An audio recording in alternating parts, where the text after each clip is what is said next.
Hi everyone. This is the first in a series of videos that I'm going to be doing on how FPV video systems work. In this series, I'm going to be taking you step by step through how analog, DJI digital, and SharkBite or HD0 digital systems work, from the camera all the way through to the goggles. If you think this series is going to be interesting to you, make sure you hit the subscribe button now, because these are all going to be separate videos and I wouldn't want you to miss any. We're going to start with analog, so let's get into it.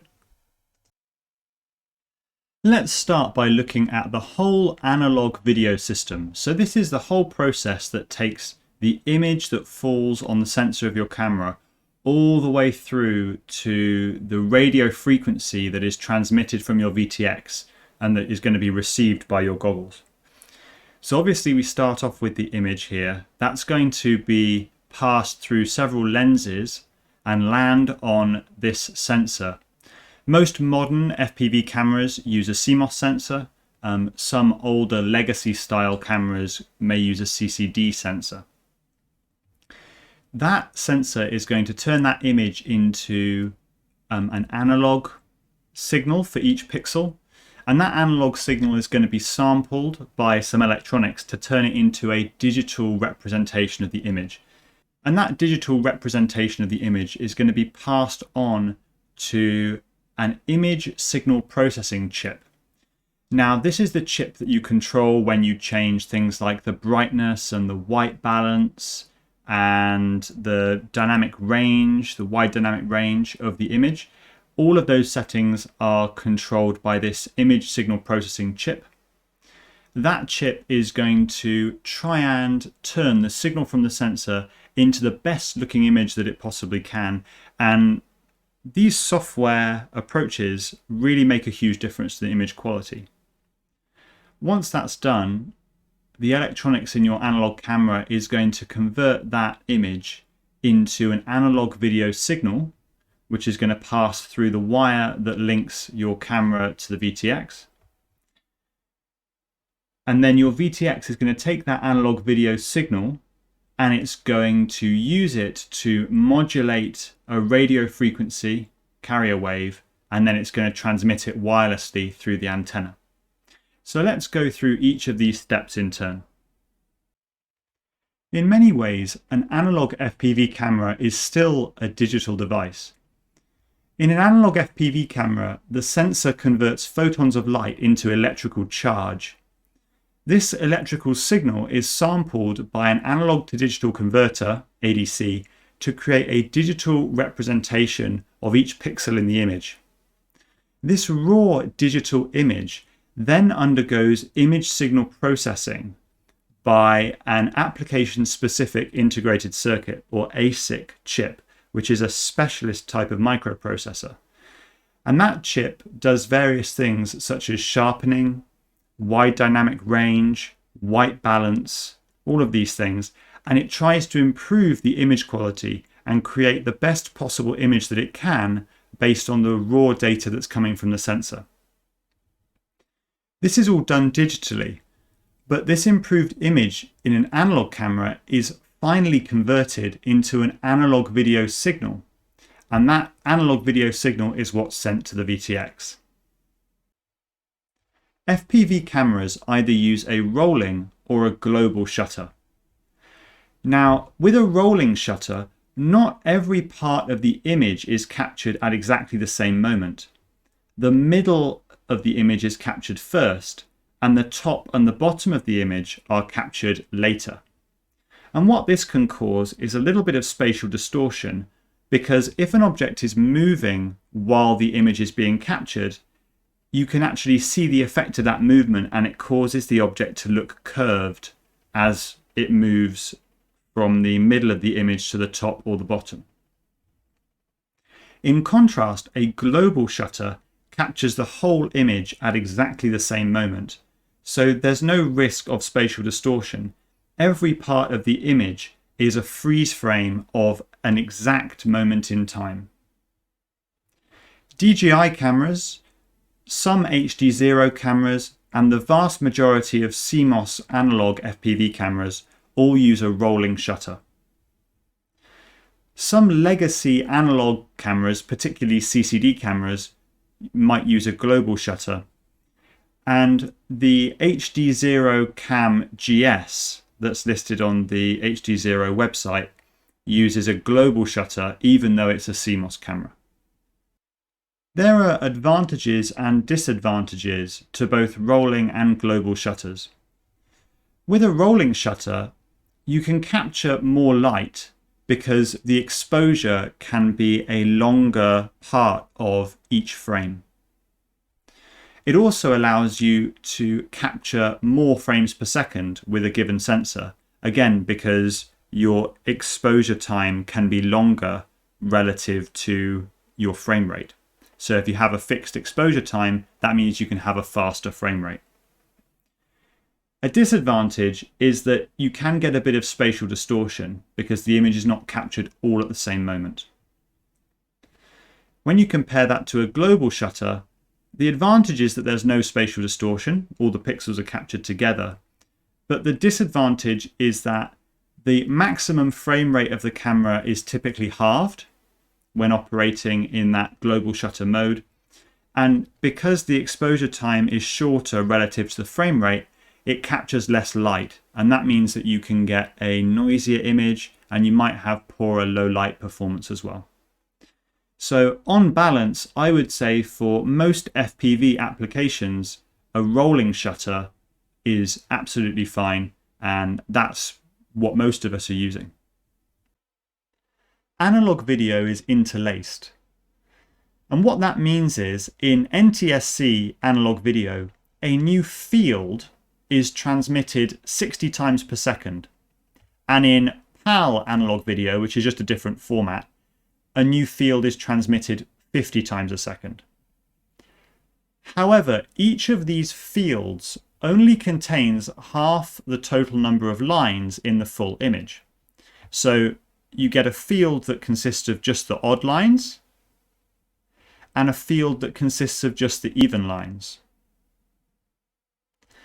And what this means is that in NTSC encoding, the whole frame is updated 30 times per second, and it's 25 times a second for PAL video. It's important to say here that digital video is not interlaced. And what that means is one field for digital video is one frame. Interlacing can cause these artifacts if you have fast motion, where you can actually see that the car in this case was in a different position for the first field and the second field. And so you get this sort of banding. Once the image has been captured by the camera and processed by the image processing electronics, it's converted into an analog video signal. Analog video signals are transmitted horizontally line by line. And what that means is that the analog video signal is transmitted starting at the top left and going horizontally along to the top right. And then the next line from left to right, and then the next line all the way down through the image, line by line, from the top to the bottom, and within a line from the left to the right. A sync pulse marks the start of a new frame and also the start of a line, and you can see that's what the sync pulse looks like here. After the sync pulse, there's a color burst, which is used to synchronize the electronics that decodes the color information in an analog video signal. And then the analog level of the signal describes the brightness of each pixel in the line as it scans along. So here the analog signal is larger, so the brightness is larger. And here the analog signal is less, and so this is a part of the line that's close to black. In color analog video, the color information is modulated on top of the brightness signal, the luminance signal, using something called quadrature amplitude modulation, which sounds very complicated, but I'm going to explain to you exactly how it works. We know that each pixel has a red, a green, and a blue brightness, and we're going to call them RGB. The brightness or luminance of the pixel is just the sum of RGB, R plus G plus B. And that is equal to Y, or the luminance value for that pixel. But there are also two color signals that we can create. If we take the blue brightness and subtract the luminance, we can make a color signal which we'll call U. And if we take the red brightness and subtract the luminance, we can make another color signal which we'll call V. Now, if we know Y, U, and V, we can do some maths to get back to R, G, and B. No information is being lost. The color signals U and V are sent by amplitude modulation on two high-frequency carriers, which are of the same frequency, but they're 90 degrees out of phase with each other. And these two high-frequency carriers are added onto the luminance signal. So to explain that, I've got this diagram here which shows two high-frequency carriers. Now, a carrier wave is just a sine wave. So this is the high-frequency carrier wave for U. You can see it's that light blue color. And then the dark blue is the high-frequency carrier wave for V. Now, these two carrier waves are being modulated or changed based on the U and V signals. And the way that amplitude modulation works is that if the U signal is very big, then the amplitude of the carrier wave is very big. And if the U signal is very small, the amplitude of the carrier wave is very small. So in this diagram here, the U signal is bigger than the V signal because the U carrier wave is bigger than the V carrier wave. So we have these two carrier waves. We're going to add them both to the luminance signal. And you can see that that kind of creates this band around the luminance signal, because sometimes the carrier waves are bigger than 0 and therefore make the luminance signal bigger. And other times the carrier waves are less than 0 and make the luminance signal smaller. If we want to get the individual signals back, we have to do the process in reverse. So we can find the luminance signal by just averaging a little bit of the analog video. Because these carrier waves are so fast, if we average even for a very short period of time, they all go to 0 because they spend half their time positive and half their time negative. So when you average them out, they go to 0. So it's very easy to extract the luminance signal just by doing a little bit of averaging. If we subtract that luminance signal from the analog video signal, we're going to be left with the sum of these two carrier waves. At this point, if we choose very carefully when to sample, we can get the individual U and V signals back. So if we choose to sample when V is 0, we can get U back. And if we choose to sample when U is 0, we can get V back. And that allows us to get back to Y, U, and V. Y by the averaging, and then U and V by the sampling of the carrier waves. And that's all the information that we need to make our color video signal. So if you use the Betaflight OSD, and you definitely should, you might be wondering how the OSD can be drawn over the analog video as it passes from your camera to your VTX. Well, the OSD is drawn by modifying the analog video signal.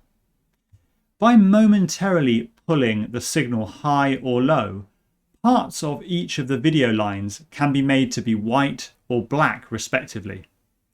If you do this to every line and you do it at just the right time, you can draw a whole OSD on top of the video. And this also explains some limitations of the Betaflight OSD. For example, you can't have a color OSD because it's much more difficult to be able to draw colored blobs than black or white blobs, because it's no longer a matter just of drawing the luminance signal high or low. You also have to modify the chrominance signal, and that's much more difficult. And this explains why the Betaflight OSD is only in black or white. So we've explained how your FPV camera takes an image and converts it into an analog video signal in the wire between your camera and VTX. What I'm now going to talk about is how your VTX takes that analog video signal and turns it into a radio broadcast that can be received by your goggles. Your VTX uses the analog video signal to modulate a radio carrier wave, and usually a 5.8 gigahertz carrier wave is used. Now, this carrier wave is just a radio wave, and modulation is just the process of changing that radio wave based on another signal. So here we have the analog video signal. When the analog video signal is large, the frequency of the radio wave is increased. And when the analog video signal is low, the frequency of the radio wave is decreased. And slightly different carrier frequencies are used for different VTX channels. And that allows you to have lots of pilots in the air at the same time. They all use a slightly different carrier wave. But it's all the same approach, which is using the analog video signal here to change, either increase or decrease slightly, the frequency of the carrier wave. All wireless links are subject to interference. And in analog video, radio interference can distort or destroy any part of the signal. Now, if the damaged section of the signal is part of the sync pulse, either the pulse that indicates the start of a new line of pixels, or the pulse that indicates the start of a new frame of video, then that can cause screen rolling and loss of synchronization between the camera image and your goggles and make it very difficult to fly.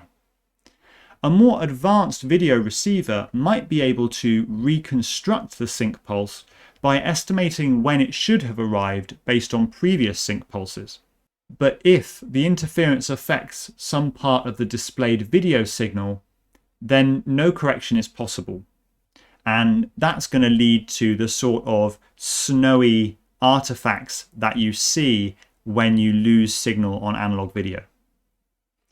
Now, you may have noticed when you fly behind an object that your video can almost go sort of black and white for a little bit, and you can lose the color data even while the brightness data remains reasonably clear.